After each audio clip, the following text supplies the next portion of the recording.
యానంలో పోలింగ్ కొనసాగుతుంది. మొత్తం 37,972 మంది ఓటర్లు ఓటు హక్కును వినియోగించుకోనున్నారు. పోలీసులు భారీ బందోబస్తును ఏర్పాటు చేశారు. మహిళలు, యువ ఓటర్ల కోసం 17వ బూత్ ను పింక్ బూత్ గా ఏర్పాటు చేశారు. బూత్ నెంబర్ 15లో ఎన్ఆర్ కాంగ్రెస్ అభ్యర్థి మల్లాడి కృష్ణారావు ఓటు హక్కును వినియోగించుకున్నారు. సాయంత్రం 6 గంటల వరకు పోలింగ్ కొనసాగనుంది. మల్లాడి కృష్ణారావు, కాంగ్రెస్ అభ్యర్థి గొల్లపల్లి అశోక్ మధ్య గట్టి పోటీ నెలకొంది. మే 4న ఓట్ల లెక్కింపు జరగనుంది. దీనిపై మరింత సమాచారం మా కరెస్పాండెంట్ శ్రీరామ్మూర్తి అందిస్తారు. రైట్ శ్రీరామ్మూర్తి, చెప్పండి. యమున, ఏదైతే ఉమ్మడి తూర్పుగోదావరి జిల్లాలో అంతర్భాగంగా ఉన్న పుదుచ్చేరిలోని యానం అసెంబ్లీ నియోజకవర్గంలో ఇక్కడ అసెంబ్లీ పోలింగ్ కొనసాగుతూ ఉంది. ఈ యానం అసెంబ్లీ నియోజకవర్గంలో దాదాపు 37,972 ఓట్లు ఉన్నాయి. అయితే ఇప్పటి వరకు చూసినట్లయితే 1 గంటకి 42% పైగా పోలింగ్ జరిగినట్టుగా తెలుస్తుంది. మొత్తం 43 పోలింగ్ కేంద్రాల్లో ఇక్కడ ఓటర్లు ఓటు హక్కును వినియోగించుకుంటున్నారు. అయితే 17వ వార్డు ప్రత్యేకించి 2 విభాగాలుగా చేసి ఇక్కడ మహిళలకు, యూత్కి అంటే ఓటర్లు ఓటింగ్ ఎలా చేయాలన్న దాని మీద చైతన్యం కల్పించేందుకు ఒక పింక్ పోలింగ్ బూత్గా దీన్ని ఏర్పాటు చేశారు. ఇక్కడ మహిళలు అలాగే 30 ఏళ్ల లోపు యూత్ కూడా ఇక్కడ ఓటు హక్కుని వినియోగించుకుంటున్న పరిస్థితి ఉంది. ఇక్కడ ప్రత్యేకించి ఈ 17వ పోలింగ్ బూత్లో మహిళల వింగ్లో పూర్తిగా మహిళా సిబ్బందినే నియమించారు. అలాగే యూత్ బూత్లో యూత్కి సంబంధించిన ఆఫీసర్లని, సిబ్బందిని మాత్రమే ఇక్కడ నియమించారు. అదొక ఆదర్శంగా ఒక ఓటర్లలో, యూత్ ఓటర్లో, మహిళల్లో ఒక చైతన్యం తీసుకురావాలన్నట్టుగా ఎన్నికల సంఘం ఈ నిర్ణయం తీసుకుని ఇక్కడ అమలు చేస్తుంది.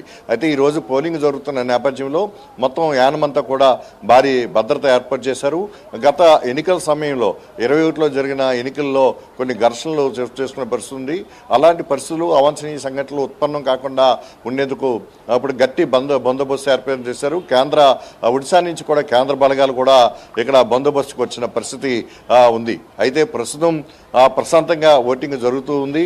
ఇక్కడ 15వ పోలింగ్ బూత్లో ఇక్కడ ఏదైతే ఎన్ఆర్ కాంగ్రెస్ అభ్యర్థి మాజీ మంత్రి మల్లాడి కృష్ణారావు, అలాగే ప్రస్తుతం సిట్టింగ్ ఎమ్మెల్యే కాంగ్రెస్ అభ్యర్థి గొల్లపల్లి అశోకులు తమ ఓటు హక్కును కుటుంబ సభ్యులతో కలిసి వినియోగించుకున్న పరిస్థితి ఉంది. అయితే ప్రస్తుతం ఓటింగ్ అంతా కూడా కొనసాగుతూ ఉంది. ఎక్కడ ఎలాంటి అవాంఛనీయ సంఘటనలు చోటు చేసుకోకుండా బందోబస్తు కొనసాగుతుంది. మొత్తం ప్రశాంత వాతావరణంలో యానంలో పోలింగ్ కొనసాగుతున్న పరిస్థితిలో ఇప్పుడు సాయంత్రం 6 గంటల వరకు కూడా పోలింగ్ జరగనుంది. అయితే సాయంత్రం 4 గంటలకల్లా కూడా ఒక ఎక్కువ సంఖ్యలో పోలింగ్ శాతం జరుగుతుందని చెప్పేసి ఇక్కడ అధికారులు భావిస్తున్నారు. మొత్తానికి అతి చిన్న అసెంబ్లీ నియోజకవర్గమైన యానంలో 37,972 ఓట్లలో ఇప్పుడు ఇక్కడ చూసినట్లయితే 1 గంట సమయానికి దాదాపుగా 42 నుంచి 45% మధ్య పోలింగ్ అయినట్టుగా తెలుస్తుంది. ఇంకా అధికారికంగా ప్రకటన వెలువడాల్సి ఉంది. మొత్తానికి అసెంబ్లీ ఎన్నికలు అయితే ఇక్కడ వాడివేడిగా జరుగుతున్నాయి. ప్రధాన పోటీ ఇక్కడ ఎన్ఆర్ కాంగ్రెస్కి అలాగే కాంగ్రెస్ మధ్య జరుగుతుందని చెప్పేసి కూడా వాతావరణం బట్టి తెలుస్తుంది. ప్రస్తుతం అయితే ప్రశాంతంగా పోలింగ్ జరుగుతుందని చెప్పచ్చు. యమునా, శ్రీరామ్మూర్తి, అసలే ఎండాకాలము, ఎండలు గరిష్టంగా కొడుతూ ఉన్నాయి. అయితే అక్కడ నించోడానికి కానీ, అంటే క్యూ లైన్లో నించున్న వాళ్ళకి కానీ ఎండలో ఉన్నారా, లేదంటే అక్కడికి వచ్చిన వాళ్ళకి మంచినీటి సదుపాయం, ముఖ్యంగా మంచినీటి సదుపాయం, ఎండాకాలం ఎక్కువగా మంచినీళ్ళు తాగుతూ ఉండాలి కాబట్టి ఎంతెంతసేపు లైన్లో వేచి ఉంటున్నారు? అక్కడ అన్ని సౌకర్యాలు బాగానే ఉన్నాయా?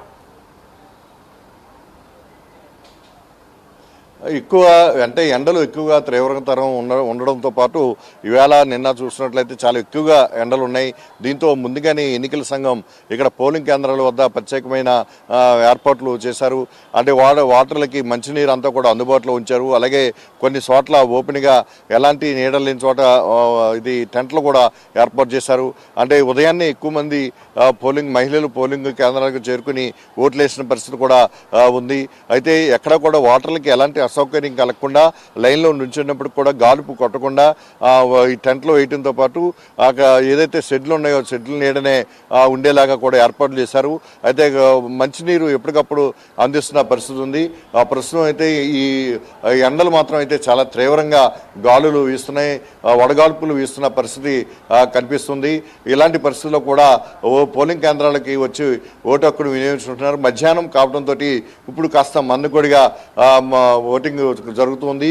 ఉదయం 8 గంటలకి ప్రారంభమై 12 గంటల వరకు కూడా కొంచెం వేగంగానే ఓటింగ్ చేయడం జరిగింది. మళ్ళీ తిరిగి 3 గంటల నుంచి మళ్ళీ వేగం పుంజుకునే పరిస్థితి ఉంది. అది ప్రస్తుతం చూసినట్లయితే 42 నుంచి 45% వరకు ఓటింగ్ జరిగినట్టుగా తెలుస్తుంది. ఇప్పుడు అధికారికంగా వివరాలు వెల్లడించాల్సిన అవసరం పరిస్థితి ఉంది. అయితే ప్రస్తుతం అయితే ఎక్కడా కూడా ఓటర్లు వచ్చిన వాళ్ళకి, అలాగే వృద్ధులకి, అలాగే వికలాంగులకి కూడా పోలింగ్ కేంద్రాలకు వెళ్ళడానికి ప్రత్యేకమైన ఏర్పాట్లు చేశారు. వారిని సహాయకులను కూడా పోలింగ్ కేంద్రాలకి లోపలికి తీసుకెళ్లి వారి చేత ఓటు వేయించేలాగా కూడా సహాయకులకి కూడా అనుమతిస్తున్నారు. మొత్తం ఎలా చూసినా కానీ ప్రశాంత వాతావరణంలో ఇక్కడ పోలింగ్ జరుగుతుందని చెప్పొచ్చు. ఏమన్నా థ్యాంక్ యూ శ్రీరామూర్తి.